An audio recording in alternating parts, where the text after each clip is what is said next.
Welcome, guys, back to another Raid Shadow Legends video. And would you believe it that the moment that I cannot record and I had to pull some more ancient shards, we had the most craziest luck on ancient shards. I don't believe it. It's like 30 ancient shards, right? So let me just take you back to what I'm talking about.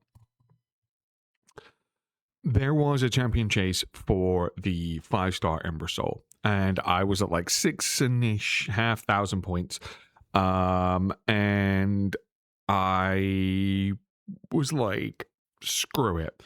I want to go for the mythical book, which was about 8,000 points. So I managed to get myself 30 more ancient shards, and of course it was during the bank holiday weekend here in the UK, and I couldn't record because I was with family and stuff. So I thought, I'll pull them off screen. I'm probably not going to get anything, but it'll get me hopefully to the points that I required to go ahead and pick up the mythical book. Lo and behold, we did pick up that mythical book over here in the tavern. If I go over here, I have 2 mythical books now. No legendaries because it's ZVZ, and we've just blown everything on that. So would you believe it, though? When I pull these shards, I got back to back legendary champions. Just can't fathom it. So we picked up a copy of Fu Shan, right? So Fu Shan I've already taken to 5-star, mainly because I love this champion. I had this champion on a previous account. He does a stupid amount of damage. With his A1 has a 25% chance of placing an extra hit. So if you can have him in like an ally attack team and things like that, you can sort of proc it more often. He has an AoE, attacks all enemies 2 times. Each hit has a 20% chance of placing a stun debuff for 1 turn. So you put him in a stun set as well. This dude can sort of like absolutely crowd control some of the Doom Wave towers and things like that. We also have an A3 with attacks 4 times at random. Each hit has 50% chance of placing a 6% decreased defense debuff for 2 turns. So this thing works really well on Fire Knight. Like if you check out his reviews, Demon Lord and Faction Wars, I thought he'd be okay for Fire Knight. I still think he's okay for Fire Knight because this is not random when it's on Fire Knight. So it's a 4-turn cooldown, hits 4 times, probably breaks the shield. This one attacks 2 times. And then also this has an ability to potentially break the shield as well. And he has a 24% speed lead in battles. Why is he not so good in Fire Knight? Either way, Demon Lord and Faction Wars, I built him because I was going to look to potentially replace someone in my Demon Lord team with him, but actually Faction Wars is probably where I'm going to leave him at. So I'm just going to leave him at level 50, 4-star, and then we just took his gear off at the moment because that's on someone else. But we also managed to pick up Versulf the Grim. Again, terrible champion. But I'm going to bring this one up to 50 and potentially just use him in Faction Wars right now for Knight's Revenant. I probably won't take him any further than that. He has the 50% chance of placing a Provoke debuff for 1 turn and also places a shield buff on himself because he's a goddamn, selfish guy. He attacks all enemies, places an extra hit on enemies under a stun, freeze. Debuffs each has 75% to place a leech.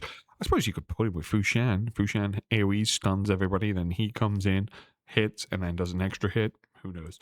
6% increase. This is what I was sort of looking at for Faction Wars, because this goes down to a 3-turn cooldown if I wanted to book it. 60% increased defense buff on all allies for 2 turns. Also 50% ally protection buff on all allies except this champion for 2 turns. And then whenever he is hit, he has a 20% chance of placing a Provoke debuff on the attacker for 1 turn, occurs once per hit. And he has a 30% battle. Not the greatest of all. And then we also got back to back.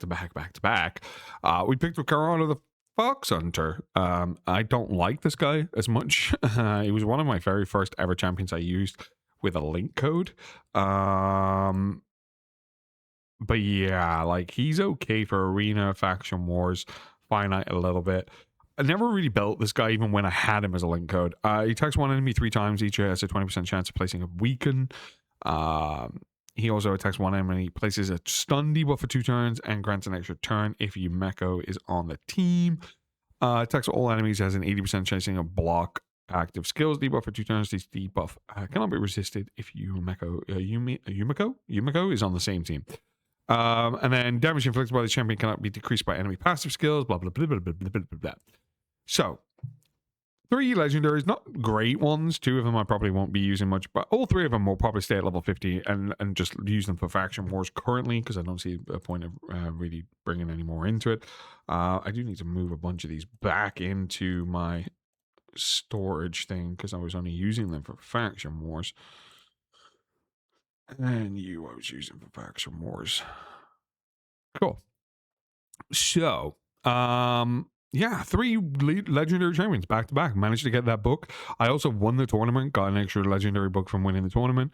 So all in all, it was a pretty damn good investment for 30 shards.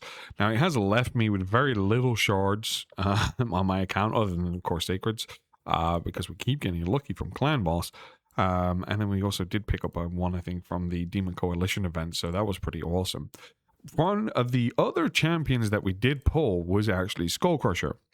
Now, Skullcrusher I invested heavily in recently over the weekend, and there was a reason for it. So basically, he's sharing Farrak and the Fat's gear currently. So Farrak and the Fat, he has the decreased defense on the A1. He has the HP burn on the A2 and the poison debuffs, and then the ally attack and the crit increase and stuff. So I brought him in to try and replace. I thought he would do a better job in faction wars and stuff, and a lot of the content, more so than Farrakhan, because I already have Nama and Ezio on the team putting in on the poisons. I already have the HP burns being put in by Pelops. The ally attack was pretty much his own saving grace. We have the decreased defense on the A1 from Ezio as well. So he was kind of just there for the ally attack, right? He's there for that. So I thought Skullcrusher comes in, right? Skullcrusher has the ally protect, so a better set of buffs, and it also places the counter attack buff on all allies except this champion for 2 turns. So it means I can potentially get 2 ally attacks off, in essence, from the counter attack. And he also decreases the duration of all debuffs on himself by 1 turn. So if he does get hit by a stun, then it also does that. And then he has a heal reduction, which is very useful in the tower for Spirit Keep. So I can bring him along on that. So I built him out, and necessarily he bumped up my, I was doing 38 mil, 39 mil per key on Ultra Nightmare.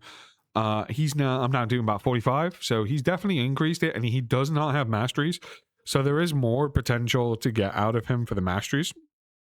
But yeah, he's in there now, and of course he's in my Ogren team, which I also have double copies of Ugo in that team as well, so not too bad. So yeah, that was our another 60. We built him out. I'm probably going to 60 Kenton soon.